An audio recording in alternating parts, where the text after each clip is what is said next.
Greetings, true believers. It's time for Spoiler Country's Make Mine Marvel TV, live from the Smith Tower high over Seattle, with your hosts, John, Kenric, Sumner, and Casey. Welcome to Make Mine Marvel TV.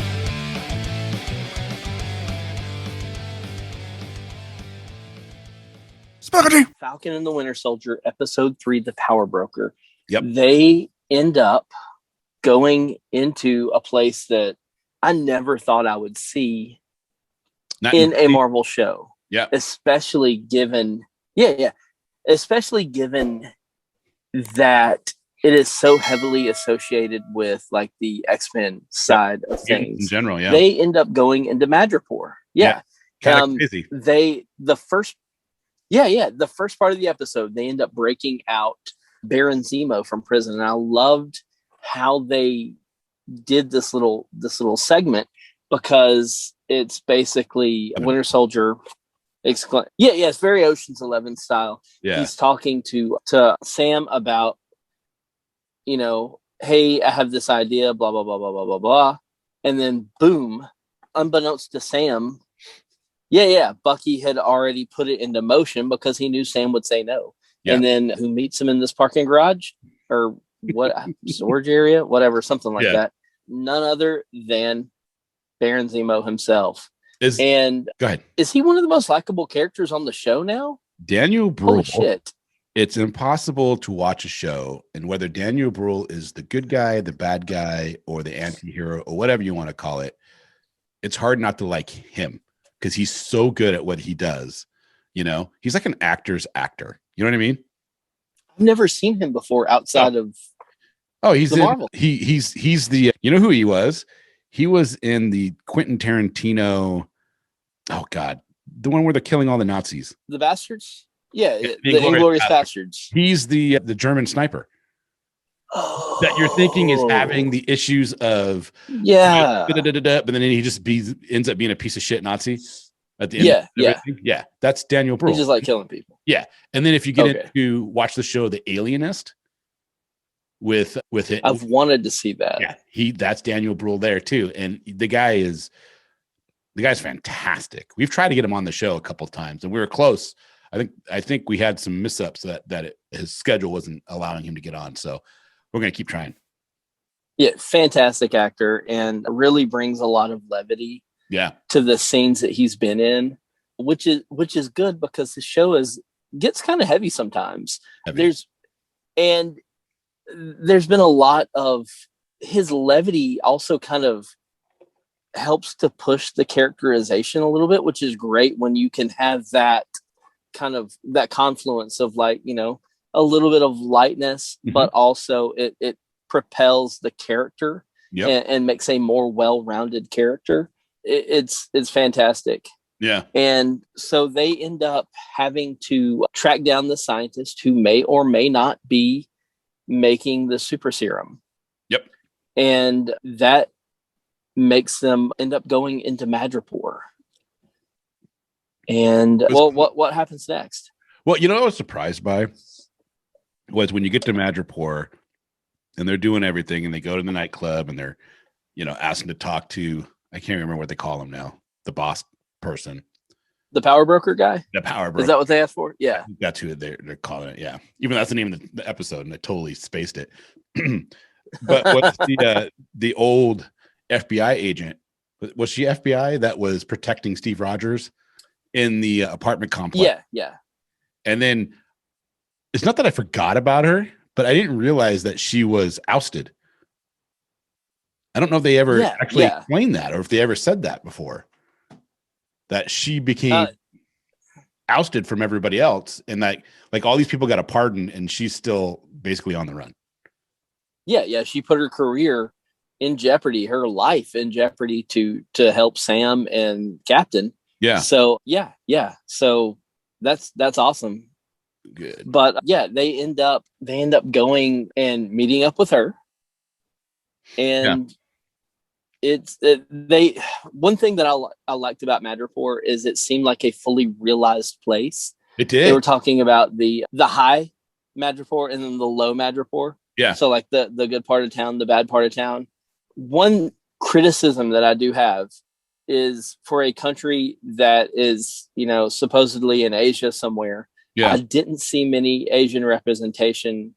I didn't see much of that on the episode. I could have overlooked it. Well, however, I don't think what Madripoor, it was a pirate colony. So you would have a very diverse amount of culture being there, because I don't know that there's any country, especially any port country that's not landlocked, that has a coast, doesn't have some type of history with pirates or people becoming pirates. So it kind of makes sense, but then it's become such a mutant haven. I don't know that you would, which that word hasn't cropped up yet. Not yet, but I haven't heard the M word yet. Yeah, it's on the verge, man. You can't introduce Madripoor and see in episode 3 of the second edginess show. Yeah, they're edginess with edginess. Fantastically edging us. It's going to be this huge freaking explosion of a moment. Oh yes. What did you think of? I'm just call it the gunshot. What did you think of the gunshot with Zemo? See what I'm talking about? That was the last thing I expected, because they finally tracked this fucker down. This scientist guy. He's in the middle of an experiment, and then they're talking to him, and Zemo just out of the blue, boom. Yep. Caps him right in the head. And the fact that this was on Disney it blew my mind, but it kind of helped to expand his character a little bit. Like his whole thing is like, nobody should have this power. Yep. Nobody should know how to make people have this power. You agree with him. It's just the way he goes about it is suspect, but it's hard not to agree with what he's saying. Exactly. Yeah. So many of the bad guys in this show, like the bad guys, the villains, you kind of agree with, like the Flag Smashers. You kind of agree with what they're doing. Maybe their method. With them. I don't think I agree with them, but I do understand what they're doing. I can commiserate. Yeah. I could see where you would be this person that is like, we don't have a country, we don't have anything, and then 50% of the world is gone. Now all of a sudden we have all these opportunities because people need us. Now we're needed. And then everybody comes back and now we're no longer needed, and people just want to push us aside to the wasteland. And I'm not going to do that. I'm going to stand up for myself, stand up for my people. I totally understand. That's a hard one. It's an interesting thing that they do. I mean, they're like a combination of like a mutual aid organization and like, I don't know, like, well, they're a terrorist group. They're a terrorist. Yeah. But I guess that all depends on what you identify as a terrorist. It's either you're a terrorist or a revolutionary, depending on your viewpoint. So it's tough. It's interesting that they took on this mindset and this viewpoint, because it's a hard one to, I don't want to say a hard one to get behind or not get behind, but it's a hard one to explain, and the Marvel stuff is a lot of teenagers and preteens, and the fact that they're going there, I kind of applaud Disney, because you think Disney's just going to be all about the bottom line and keeping it safe, and they're taking a lot of chances. When I first kind of realized this is what the plot was going to be, I was prepared to be upset, because it could be mishandled so many ways. But it seems like they're really adding a lot of nuance and a lot of interesting backstory to these people. So holy shit, it's Mr. Sumner. Look who joined us. Greetings, people of Earth. How you doing, mate? We're good. We just how's it going, brother? About episode 3, the Power Broker. We're like, we just talked about Daniel Bruhl's character, Baron Zemo. I said Nemo, Baron Nemo, Baron Zemo, breaking out of prison, and then we just got done talking about him shooting the scientist. And then we were kind of discussing the Flag Smashers and the fact that they're either terrorists or revolutionaries, depending on your viewpoint and who you are. And that's basically where we're at. Excellent work. Yeah. Did you? And I'm sorry if I'm repeating stuff you already said. No, repeat away. I think it's okay. Did you enjoy this episode? I did immensely. I loved it. Yeah, I actually have. I think this show has really come into its own.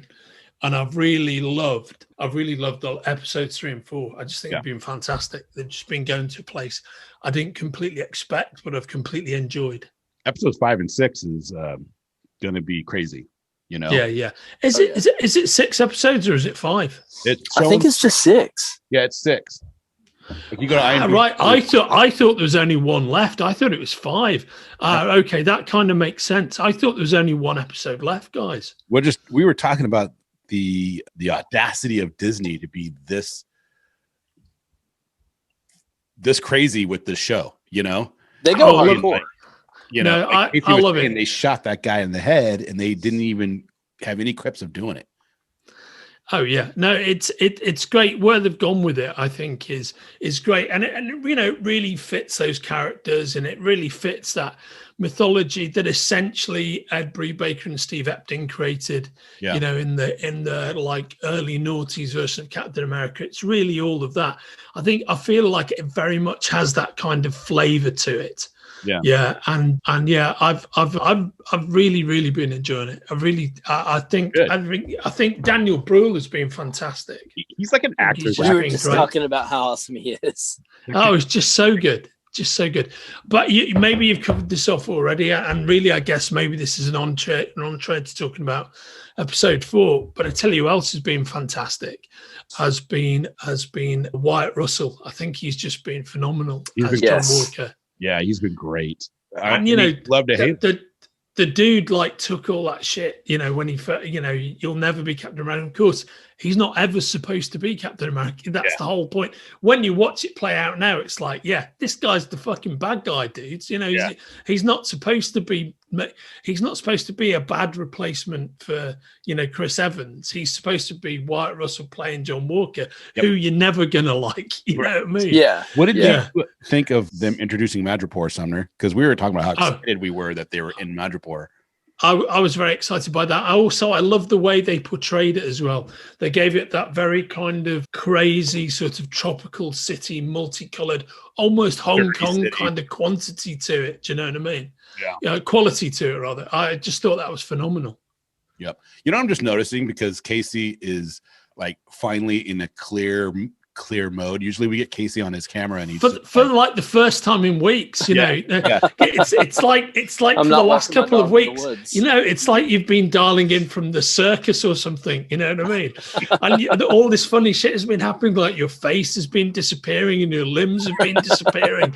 Do you know what I mean? And occasionally your face is replaced by a dog's face.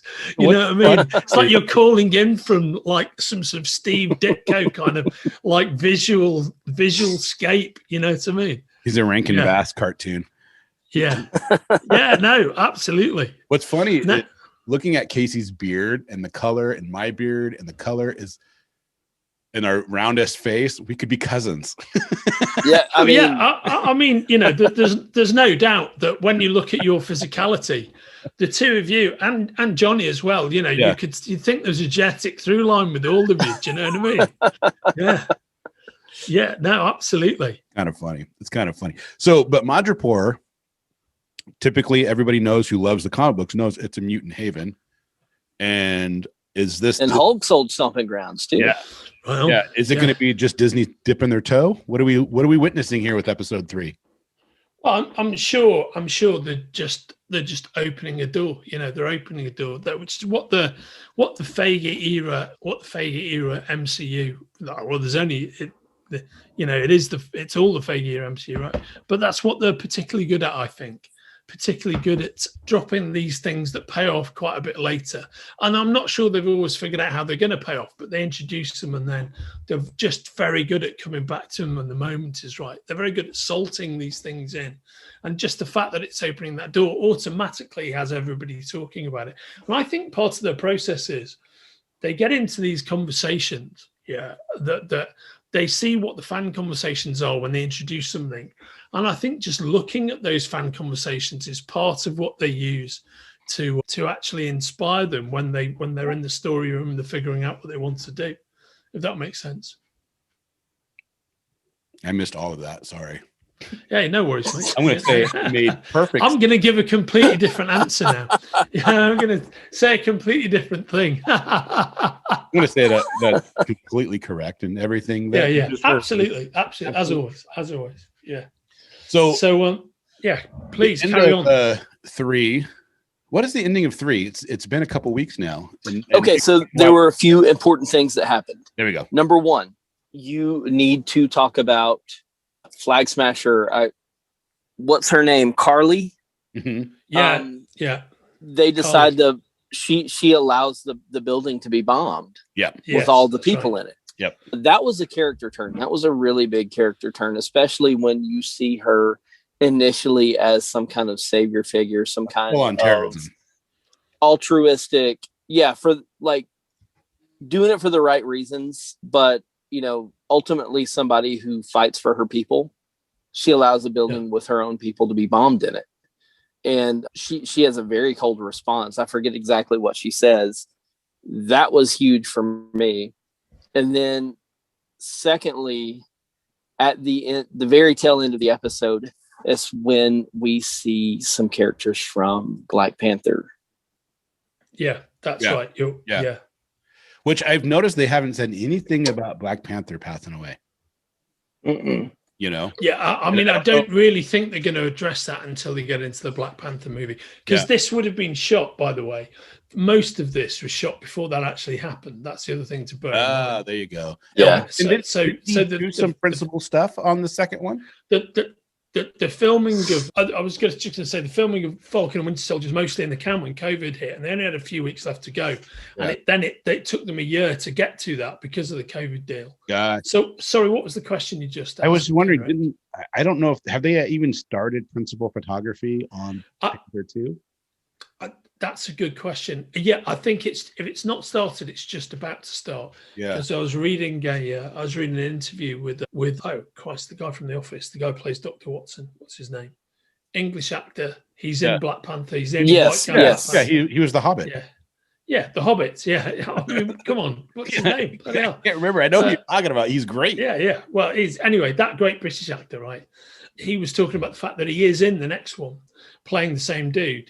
Oh wow! Because he plays Henry Kenric, doesn't he? Martin Freeman. He's in the next one. Yeah, whatever he's called, he's an awesome bloke. Yeah, Martin Freeman. And Martin Freeman, yes, exactly.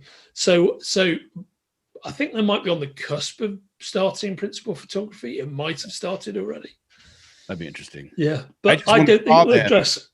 I don't think we'll address any of the passing of Chadwick Boseman thing until we get into that movie. Yeah, would be my guess. Well, when I saw them, that's the first thing that came to my mind. I'm like, oh, are they getting ready to say something, or are they going to do something that shows something happening? Because that's the first thing I thought of. Yeah, I mean, I suspect that was already woven in because of Wakanda's significance. Wakanda's significance to Bucky, right? Yeah, and it's the Dora Milaje. And what I wasn't quite sure about, I don't know if you figured this out, Casey, and I didn't double check, is whether Ao, who's the member of the Dora Milaje that you see right at the end of 3 and then features in 4. Is she in the movie? Is she one of the kind of second string Dora Milaje characters who's actually she's in Black Panther? Yeah, she was, I think, in the scene where they're in the club. Yeah, initially, early on when they have the wigs. The whole James Bond section in Black Panther, which is amazing, I think, actually. That's the scene that made me want to have Chadwick Boseman as the next James Bond. I'm like, oh yeah, right. Oh yeah, he was brilliant. Yeah, no, he was brilliant, and also it's 3, isn't it? When you see Sharon Carter interacts with the rest of the team. Yep. There's that brilliant dialogue with her and Bucky when he says something like this. Oh wow, you're a dreadful person now, and all of that kind of stuff. But then there's that reveal right at the end where she's talking to somebody else saying, like, we might have a problem. And my guess is that she's in some kind of deep undercover mode. You know what I mean? Okay, I have a theory. Go for it, Casey. I think she's either very closely tied to the power broker or she is the power broker. I think there might be like some big reveal. Yeah, like playing 4D chess here, because I mean she's already tangentially tied to organized crime just due to her like art collecting work that she does. Because she's explaining that she has all these original art pieces, and the pieces that you see in the galleries, those are like forgeries. So I'm assuming she's a thief or employs thieves. So deep undercover, and that's all just for dressing. I mean, it could go one of those two ways. Couldn't it? Like she's truly a dreadful person, or it's like actually she's play acting in some regard, and she's in kind Isn't of Haley Atwell's character? I don't know why I'm blanking on her name. It's like her Sharon Carter. Aunt. It's like her aunt. That is her auntie. Yeah, it's her auntie. Yeah. So it's hard to imagine Agent Carter is her auntie. Yeah, this evil person that's doing dastardly things just because she's in Madripoor. So it's going to be interesting to see. I honestly, it's not that I was telling Casey earlier. It's not that I forgot about the character. I just didn't remember them ever saying that she was ousted like she was talking about. Yeah. Well, the thing is, she was snapped as well. Well, I had always assumed she was, because in Endgame, she is one of the characters that flips up as having been kind of blipped out. Yeah. Do you know what I mean? So it's either she was blipped out or she was literally just forgotten about. But I got the sense that, she was blipped back in, but without the pardon that everybody else had got. So she's had to fend for herself. Yeah. And that whole experience, and that whole experience of even before she was snapped away from Civil War onwards, she's kind of been on the run and left to her own devices, and she hasn't even been arrested. She's just been up shit creek since. I just find it hard. Yeah, somebody like Nick Fury would allow that to happen. You know what I mean? So I think it's more likely that she's deep undercover. Which brings me to another theory that Nick Fury isn't even around to begin with right now. He's in like a space station. He's off planet. So his replacement might not know, like, hey, we have this, this agent in Madripoor that needs help. And also, like, Nick Fury in the comics is notorious for manipulating people and putting them through bad shit if it's going to help the overarching mission. Do you know what I mean? He's not famous for actually helping out everybody who's been on the team with him. He's pretty famous for, like, certain people are expendable. Do you know what I mean? He's a cold bastard. But he goes above and beyond, like bringing dude back from the dead. I get what you're saying, but but that's somebody with a very special relationship to him. You know what I mean? Somebody he's known for years. I mean, somebody's known since the events of Captain Marvel, as it turns out. Right. Do you know what I mean? Yeah. So that's his buddy. So it's not necessarily everybody's in that place that he's in. Right. That's true. So we'll see. I mean, that's the joy of it. You know what I mean? We're going to find out. We're going to find out more. Let's wrap up episode 3 so we can get into episode. Yeah. 3 ends. They kill the scientist. Oh, can I mention something I thought was great? You might have covered this already off. It's the way that when they get into what that scientist has done in terms of successfully recreating and then refining the super soldier program. Did you see that the serum? Did you see that they talked about the fact that he's refined the serum so that basically when you get injected with it, its effects are instant. Yeah. The transformation is instant, and it doesn't wreak the physical change that the original version of the serum had.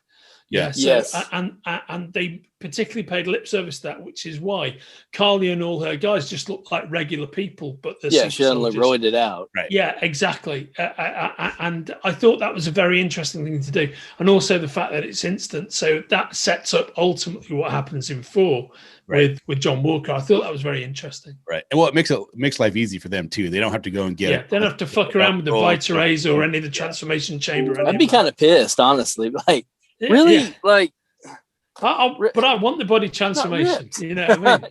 Yeah. I want ripped, man. Come on. Yeah. I want to go full Steve Rogers. Thanks very much. I just swole as fuck. Not like I am now. Yeah. Come on. That's hilarious. I think that's a good segue to get into episode 4. And some very interesting things happen in episode 4. 1, John Walker really shows his true colors. Yeah. In a lot of ways. And 2, we have a significant death. And 3, it's hard to say if Bucky and Falcon have finally formed that partnership that you're waiting for them to do, like a full-on partnership, or are they at that point where they're done, which I don't think they are. I think 5 and 6 are going to really come together as really trusting each other. I feel like they still, like Bucky, or not Bucky, but Falcon still doesn't trust Bucky 100%. He still sees him as that Winter Soldier.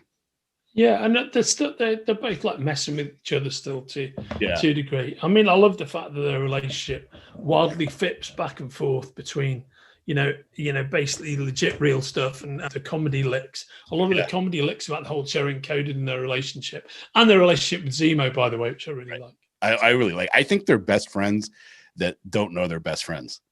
Yeah. Like it's going to be one of those realizations. You're my best friend. It is the classic buddy movie dynamic. It's Lethal Weapon, isn't it? You know what I mean?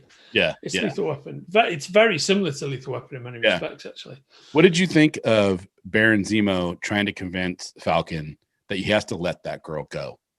That she's not the person that he thinks she is. I thought that was great. I mean, I think the whole way Zemo's being played is fantastic. It's a very rich performance. Yeah. Daniel Brühl, as we've all said before, is a great actor. I thought that was very good. Zemo a good guy? I don't think he's a good guy by any means, but I don't think he's necessarily the villain of this piece. Yeah. Like in the advertisement, you thought he was. Yeah, no, of course. I think they've been classically misdirectional. I'm not even sure, by the way, that there is such a thing as a bad guy per se in this show. I think a big part of what's happening in this show is that it's the classic sort of Hollywood CIA thriller thing of like what I was just saying, Kenric, is like, I think the thing is there's no bad guy per se. You don't really, I think everybody has got a vested interest. I think the bad guys in this show are very grey. Yeah. I don't think there's one overarching like bad guy, and it's people. What Carly's revealed as in 3 when she lets those people blow, but she's a zealot, and there's a lot of zealotry on display. A lot of people with extreme positions, whether that's the Dora Milaje, well, we're coming for Zemo and we're going to take him. Yeah, or whether it's Carly's super soldiers. Or whether it's some of the other people, or whether it's the scientists from 3, everybody's got these positions of hardcore faith and belief. None of them are good per se. The only really good guys in the show are Falcon and the Winter Soldier. Right. Everybody else is kind of tainted in some weird way. Well, and the thing, I was thinking about Zemo and watching him do his whole thing. All the stuff that he's doing can be considered covering for things that he already knows about, or things that he's done. Like he could be the power broker, or he could be the one that's behind getting that group their serum. He has the money, he has the ability to get out. He's already shown that. So I think it's interesting. I think you need to be, when you're watching it, we need to be cognizant that switch could flip, and then you're going to find out, oh, he really is the big bad the whole time, or it could be nothing. Yeah, no, and exactly. And genius of the right. Yeah, that's right. The fact that we're even having this speculative conversation, I think, is a good thing. I think one thing that they did do in this episode was essentially fast track John Walker's breakdown. Yeah. And I think part of this is while 6 hours is a lot for a Marvel movie, for a TV show, you've got to stay on track and get your narrative out fairly quickly. So this was the first episode in which you saw him slightly going off the rails. Yeah. And doing his whole, the classic headache, nose pinch maneuver, and having some of those guys going, something's up with this guy, he's not really got it together. And then they really fast tracked him through the events of the show into having a complete fucking breakdown, and then you have him doing the classic, whether he beheaded that guy or not, the classic shield beheading, which is something you originally see Cap do in the John Byrne run. That was brutal. Where he beheads Baron Blood, right? And you almost have Cap do it to Iron Man, but he doesn't do it in Civil War. And then just the beautiful symmetry of the guy he takes out is the guy who's a massive Captain America fan when he was a kid. That irony was beautifully done. And of course, at the end, John, Battlestar's been taken out. That pushes him over the edge. Yep. But Walker stands revealed for what he really is. He's a cold-blooded assassin killer. He's not World War II battlefield hero. Yep. He's a guy who's done really dark shit in Afghanistan over 3 tours. Do you know what I mean? He takes the serum in episode 4. We were just waiting for that to happen. We knew that was going to happen at some point. Yeah. He'd take something because the jealousy of watching the super soldiers and the fact that he got his just ass beat by the super soldiers in the warehouse. And also not only that, he got taken out by the Dora Milaje as well. Remember? Yeah, and they weren't even. They're not even super soldiers. Yeah. So his buddy was killed too. Like Battlestar was killed, and that that kind of sealed the deal. I'm sure, never again. Yeah, and he had already taken the serum though before his buddy got killed. Yeah. Did he take it like? He took it off screen, or did he just have it in his pocket? No, he took it before because remember he's fighting that guy before. Yeah, and he had and he hits him. He's like, oh shit, because he realizes this guy is jacked up. Yeah. Yeah, right on. Yeah. So it's an interesting thing. I don't know. John Walker's really easy to hate.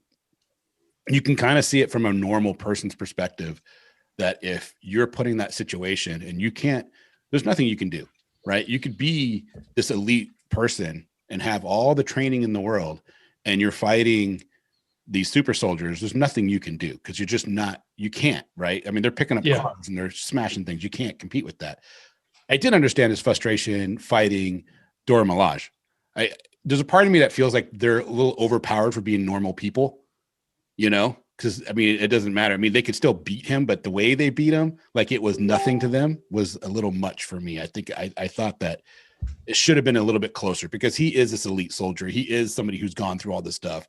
And then just to be kind of beat like that was like, that didn't make sense to me. But once I think that's an interesting thing. For me personally, I think you're hitting the crux of that particular beat, and that's that the Dora Milaje are like set up as this amazing elite of the elite fighting force. Yeah, the like of which we do not have in the real world. Right. Whereas he is an elite fighting soldier, the like of which we do have. He's like a Navy SEAL. He's a Special Forces guy. He's the best of the best in like we get now. Yeah, but I don't see him that way because you're showing with that shield, and he's doing things that nobody in the world can do. No, well, I agree with that, mate. So I was like, he's elite of elite, and they're elite of elite. To me, it's like having a Green Beret going up against a Spetsnaz. You know what I mean? Their training might be different. The Spetsnaz most likely are going to beat a Green Beret head on, probably 8 out of 10 times or 7 out of 10 times, or whatever it is, just because of the way they're trained and the tools they have and all that kind of fun stuff. And I kind of took it that way because they are these elite. It was such a matter of fact of a statement that I had a problem with. It should have been closer. I personally didn't have a problem with it because I think it's what they need to get him on that journey into. You're seeing flashes of his PTSD at this point. This is true. And he needs that. He needs to be humiliated, and he needs his ego slapped down. Yeah. Hey, Johnny made it, and he needs his ego slapped down, and everything that happens beyond that point is kind of the legacy of that, right? Yeah. I agree, Johnny. What was your favorite part of the last episode, buddy? Episode 4. Well, in the very beginning, when the one girl's talk, I haven't seen it yet. Wow. To be fair, though, Johnny was on vacation and he was out in the middle of the woods, so he wouldn't have been able to watch it. Right. I started watching it today, and I got like about 5 minutes in, and then my son yelled at me for watching it without him, so I had to pause and watch it tonight with him. So. Oh well, yeah. I mean, fair enough, mate. Fair enough. You can't really. Well, if you've got that covenant to watch it with your son. Yeah. I mean, my son's an adult in his 20s, and we're working through Invincible at the moment. I wouldn't dream of watching that solo. You know what I mean? Right. So yeah. So my dad would have said, I completely get. My dad would have said, "Well, fortunately, mortgage, you can dictate when and what I watch." And by the way, Santa isn't real. It's that kind of thing. Kind of dastardly, evil parent behavior. Yeah. So I'm going to go get my lunch. I'll be right back. But you guys keep going on episode 4 because there's a lot that happened. Well, I'm super conscious now the fact that John hasn't seen it, and part of me's thinking we should really wrap it up rather than absolutely ruin it. Do you know what I mean? You know, and the thing is, fortunately, before you came on the line, we talked about all the we talked about all the key beats. Yeah, the bit where Zack Snyder's Superman turned up, I wasn't expecting. Exactly, everything went blue. Was amazing. It was really weird. Yeah, the only man more depressed than the John Walker Captain Hallelujah America was playing. is Henry Cavill's Superman. Right. Yeah, but literally, without spoiling it, Johnny, John Walker does do what, even if he doesn't do it, I kind of think of Henry Cavill's Superman doing all the time, which he does the classic nose pinch. I've got a headache. Things are too much for me. You know, to me, you know, because depressed Zack Snyder Superman would be kind of home within the environment of episode 4 of totally. Falcon and Winter Soldier, I think. But I tell you what, so to speak in the Vegas terms, I think Wyatt Russell's performance in this episode is just brilliant. Really, really good. Yes. And, you know, he really, you really get the sense of what they're really doing with that character. And they're not trying to get Wyatt Russell's version of that character to replace the Chris Evans, Steve Rogers. Not even close. He's not designed to be that. You know, That's good. That's good. And he I thought he was phenomenal. I thought Sebastian Stan was great in this episode. And there's something that happens as a flashback. Yeah. I think just the quality of his intensity as an actor, you know, the power of his performance in that relatively brief scene is just brilliant. And you realize you're just dealing with somebody who's extremely talented. Yeah. Yeah. He's really good, man. The people they have on the show, they've right actors. You know? Yeah. There's absolutely right. I think there's nobody lukewarm in this show. It's a very, very good cast. I wasn't even Sebastian's. Go ahead, Casey. Sorry, Sebastian Stan and Cap and Bucky both got their toys taken away in this episode, just briefly by the Dora Milaje. And they both had this look on their face like children who's gotten their favorite toy taken away. And it was the look of shock and disbelief, and in Bucky's face, it was palpable. It was very well done, and it just kind of showed you how outclassed they were as fighters when it came to dealing with was it 3 women that just whipped their ass up and down.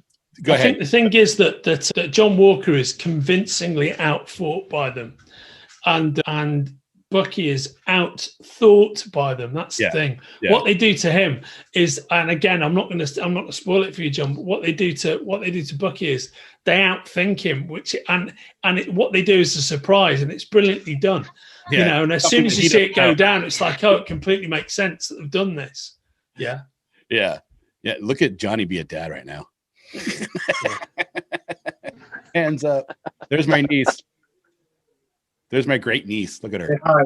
Hey, pal. How's it going? Hey, I missed your birthday, so happy birthday. Thank you. Happy birthday, mate. I'll tell Tafine to call you. Yeah, she's 13 now. I know. It's ridiculous. Happy 13, mate. Awesome. Yeah. It's trouble. It's going to be trouble. All right. Take care, mate. Good to see you. So I got to say, though, Casey, it's kind of funny. While Johnny's got his back turned, perfect timing. I thought the Dora Milaje was a little overpowered because they're supposed to be normal humans doing all these amazing things. But Andrew made a great point, because I think you missed it. He's talking about the fact that they needed something to really hit that ego and really pound it to the ground for John Walker. And I think once you said it that way, Sumner, once you said that what they're trying to accomplish, it makes that whole scene makes so much more sense. Yeah, totally. Because it's about humiliation, isn't it? You know, and it's about him, and particularly him being this kind of best of the best kind of soldier. Yeah. You know, it's like he's just seeing the massive chasm between actually saying you're Captain America and being Captain America on a whole bunch of levels, not just physical aptitude. But what we're seeing is it's interesting is in this episode, you realize conclusively, well, this guy hasn't got what it takes to be Captain America, which is not surprising because it's not just about being given the title. The reality is that Steve Rogers is 1 in a billion kind of person. That's the whole point of this show, right? And so, John Walker can't just be him by saying he is on either level, not either physically in terms of his physical aptitude or in terms of his mental ability to be able to inhabit that role. Yeah, and his mental fortitude is way off. Yeah, and it's what you represent behind everything that he doesn't understand. Yeah, correct. Exactly right. Yeah, that Steve Rogers got immensely. That he just doesn't represent America, but he represents anybody that is in his position that has these abilities that other people don't. And that, it's like, it's Marvel's closest thing to Superman, when like, oh yeah, definitely absolutely from a philosophical standpoint. Yeah, that's exactly who he is. He's the ultimate Boy Scout, the guy that weirdly Superman, who's an alien, that's the role that he has in the DC universe. Yeah, the impossibly perfect human being. Although Superman is in fact a human being, but that's exactly what Steve Rogers is, both inside and out. Yeah, that's why I think, just to digress into talking about Cap for a second, that's why I do not Chris Evans is his performance as Cap so amazing, because Steve Rogers, I think personally, is the great success of the MCU, because that character is so easy to get totally wrong. There's so many ways you can fuck it up.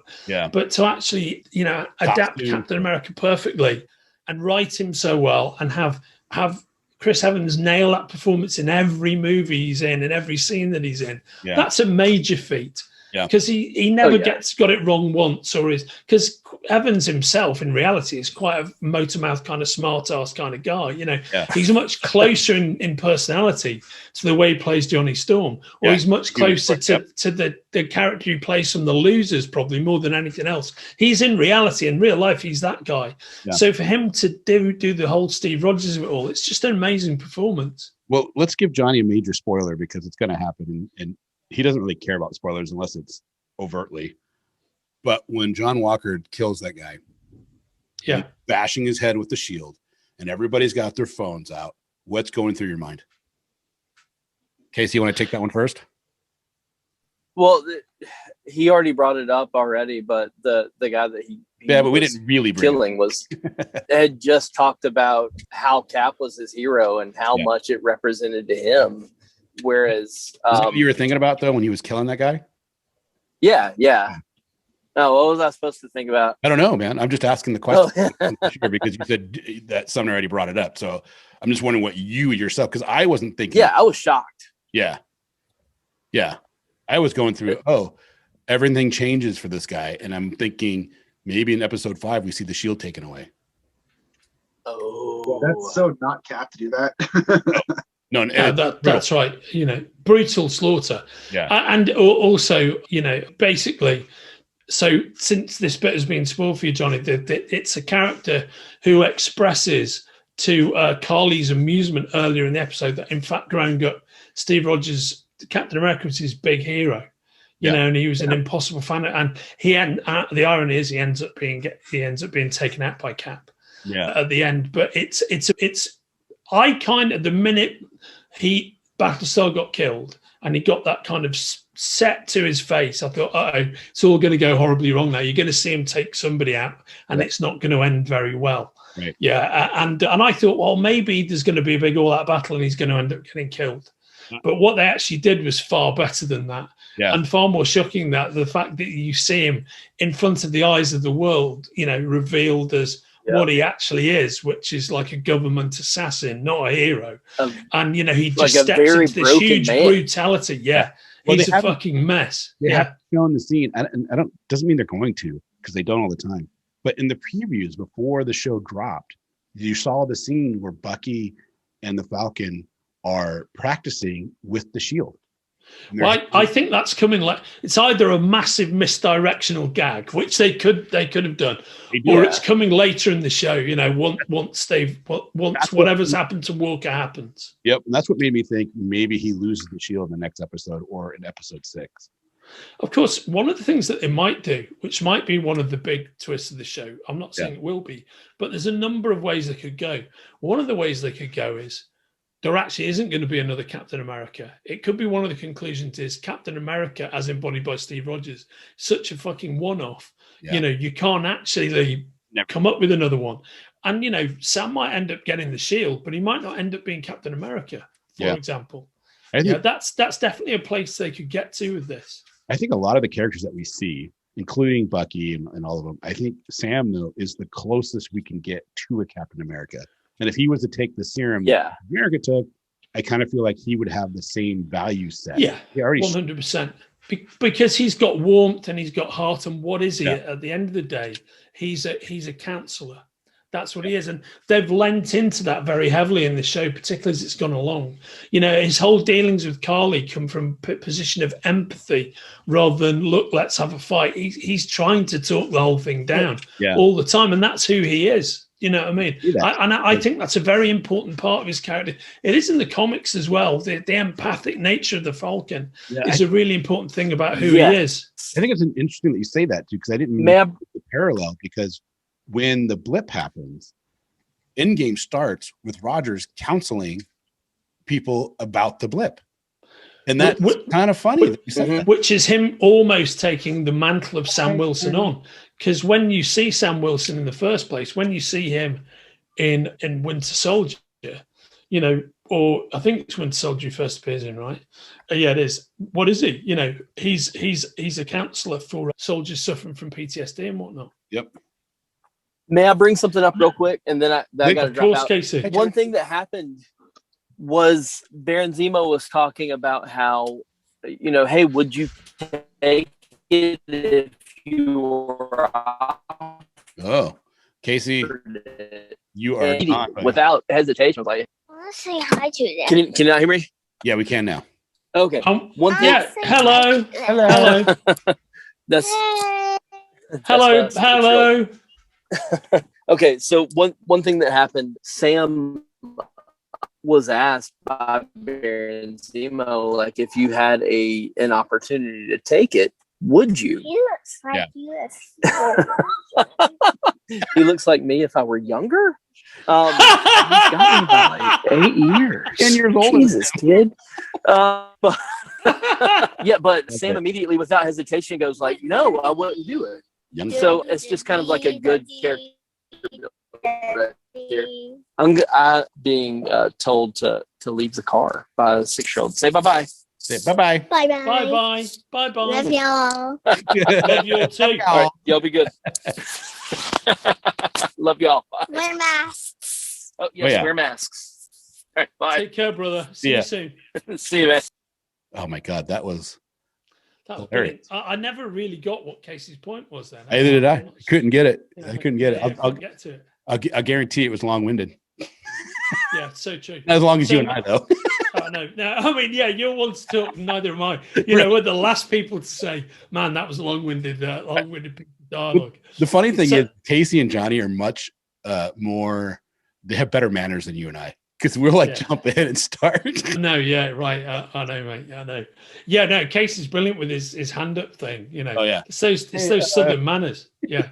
Same as Elvis, you know, very good, very well mannered. So what's been your favorite episode so far? For me personally, 100% is episode 4. Yeah. I've enjoyed every episode, but I really enjoyed episode 4. For me, it totally came into its own. There was just so much going on that I really liked. I think I've liked every episode more and more. Yeah. And the things I always really liked about it, I absolutely love about it now. Like I really love Sebastian Stan's performance, and I love Anthony Mackie. Yeah, you know, and it starts with those two guys, and then everybody else they've wrapped around them is equally good. Yeah, you know, it just so good. Brule's great. I loved the scientist as well, who appeared in 3. I thought he was awesome. Yeah, you know, the 5 minutes that he's in it. Yeah, I just so much I've enjoyed from the show. But one of the things that I know about, I was interviewing Brubaker the other day for Forbidden Planet TV, and we were mainly talking about him and Sean Phillips' current Image series, Reckless. Visit Forbidden Planet, which I couldn't. What's that, mate? Oh, keep going. Oh yeah, for the video. Which I couldn't. You know, I couldn't recommend highly enough this graphic novel series from Image. But one of the things we were talking about off camera is how much he absolutely loves Sebastian Stan's performance as the Winter Soldier. And it's one of those things that he just thinks he is an amazing actor, super intense, and that Bucky couldn't be better cast. His Bucky, because him and Steve Epting created the Winter Soldier out of whole cloth, that he's just a perfect embodiment. And I couldn't agree more. I think he's from the get-go, they had it. And what's great is because he plays Bucky one way in First Avenger. Yeah. And then when he comes back and does Winter Soldier, he just has a whole different set of like acting chops that he pulls out. Do you know what I mean? And he's really good both ways. Of course, now he gets to play both sides of that coin, which I think is really good. Yeah. I think for me, my favorite one is the first episode. I just loved the character building that they gave. Well, for 1 and 2 probably tied, because they did a lot of character building on both Falcon and on Bucky.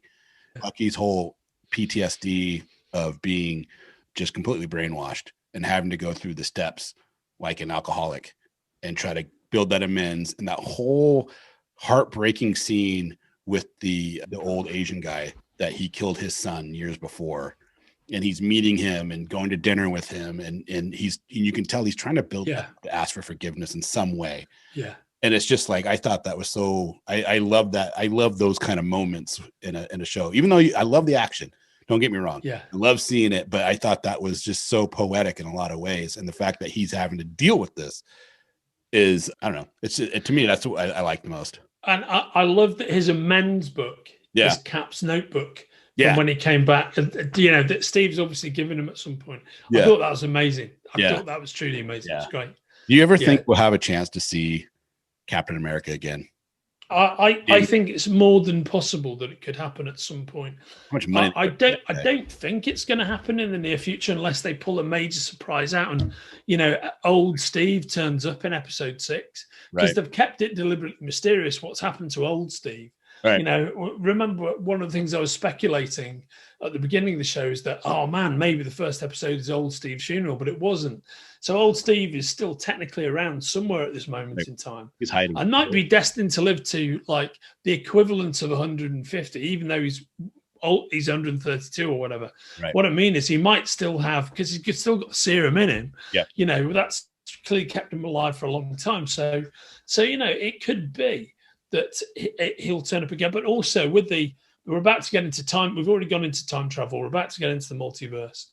The reality is, as we touched on before, you might have Chris Evans in 10 years' time might be happy to step back to do X, Y, Z. You don't know where his career is going to be. That's what I mean. And we could see him as Cap in his 50s, which I would love to see. I would think stealth Cap adventures in the 1960s with the Steve Rogers who's in his 50s would be brilliant.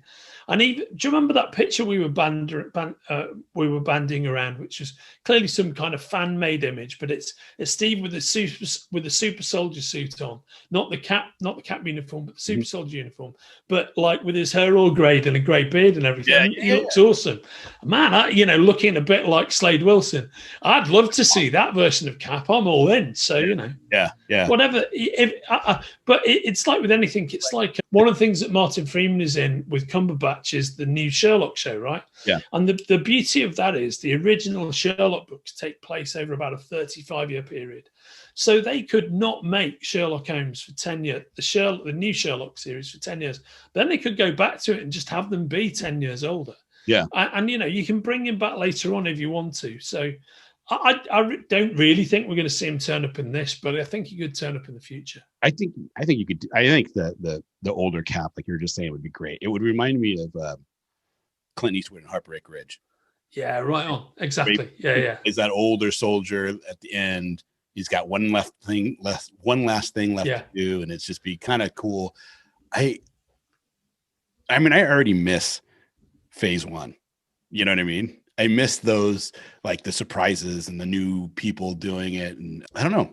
I think it's going to be interesting. Like, I can't see, like, I don't mind Ironheart, the girl that's, I don't know, Rizzy or Rivy, or I don't know her name in the comic books, that's taken kind of like the mantle of Iron Man. I don't mind her for that, but I don't know if I'm ready for Robert Downey Jr. to not be a part of the Marvel universe, even though he's dead, Yeah. I don't know if I'm ready for it, like emotionally.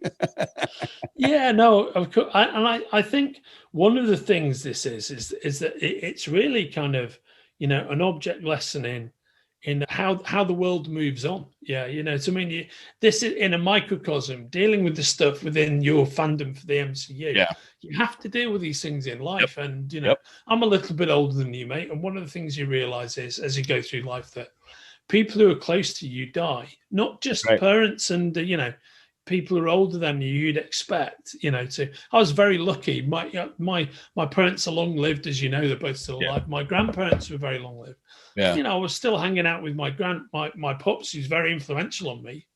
All the comic book stuff comes from him when he was in his 90s, and which is a great blessing. Man, he was still alive when I was 38. You know what I mean? But by the same token, I've had friends of mine who died, who I went to school with, who was very close to. My sister, and you just don't. Yeah, he was only exactly, 35. mate. So, exactly, mate. So in reality, you have to deal with this stuff all the time. That's right. And you never know where it's going to come from. Well, which is why Kenric, you just got to. I mean, it's a cliche, but it's true. You've got to live every day like it's your last, because you don't know when it's not going to be there anymore, right? That's right. Well, and the way these extract the most out of it. Yeah, that makes perfect sense. And really, the way the MCU is structured, time isn't a factor. They're moving forward, and it took them 13 years to tell phase 1 through 3. Yeah. So and those people got older, and like you were saying, people die, people move on. People come in and out of your life, and it's kind of cool. That's what makes these kind of special. I felt like this is where DC really messed up. They try to force everything in a very quick fashion. You can't speed build a universe. Marvel did it incrementally without necessarily a plan. They had a vague plan to do it, but it was kind of an experiment. They weren't locked into doing it if it didn't work. Yeah. And at first, for many films, it was just hints. Well, we're going to try and do this. Yep. And then they took the time and then got the right person to write it and direct it. Yep. A man who's currently been disgraced, but nonetheless, you don't have the Avengers without Whedon and his ability to, pull all these characters together and write and direct a convincing movie. Yeah, well, they didn't know they had what they had in the Russo brothers yet. That didn't even have the Russo brothers at that point, right? Yeah, it was well before them. Yeah. And the real triumph, the real artistic triumph in creating the Avengers on screen is Whedon's triumph, and you got to remember, in the wake of the Avengers, that cat was on top of the world. Yeah. Well, I hope the Justice League, when he took over, people thought, oh, well, this is a guy that knows how to tell this type of story, But I think, that was an impossible task. There's just too much. I think that's definitely a case of somebody overreaching and thinking, I'm just Whedon, I can do anything. Mm-hmm. Yes, of course I'll take this on.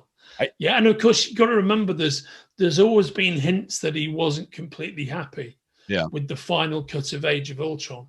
Right. Because I don't know if you've ever seen these interviews, but the whole sequence with Thor when he goes with Stellan Skarsgård and they go to that kind of birthing pool where he gets the vision about Thanos and everything. Yeah.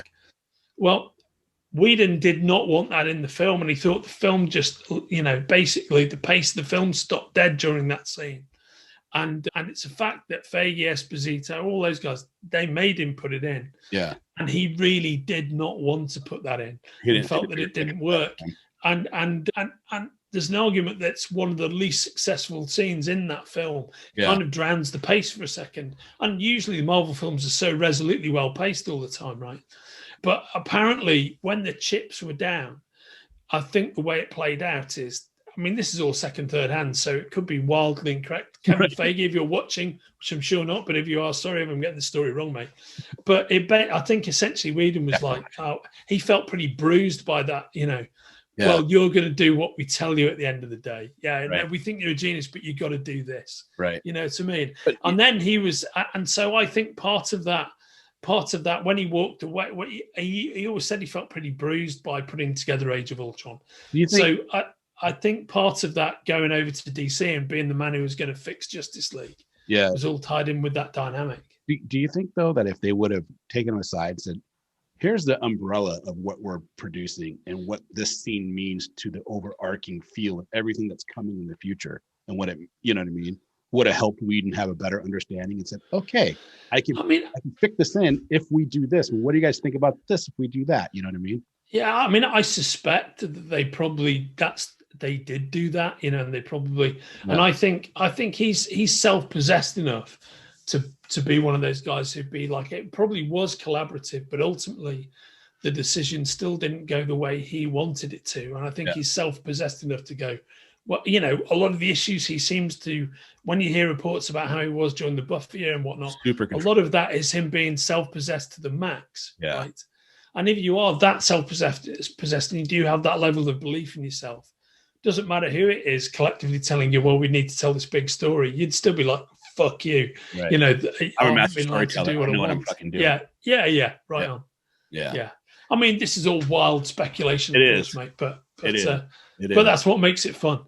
Well, that's what makes the MCU fun as a whole, because they have all these connective, and this is why Falcon Winter Soldier is so well crafted that 4, like you said, each one is built for you and is better than the last, and 4 is tremendous, and it's got some of the best shocking scenes in Marvel history right now. No, great. I agree, mate. And roll on. I think that's a good point to wind up and say roll on episode 5. And I'm looking forward to being back here in a few days and talking to all of you guys about episode 5. I can't wait to see it personally. There you go. Me too. Friday can't come soon enough. You said it, brother. Thanks, guys.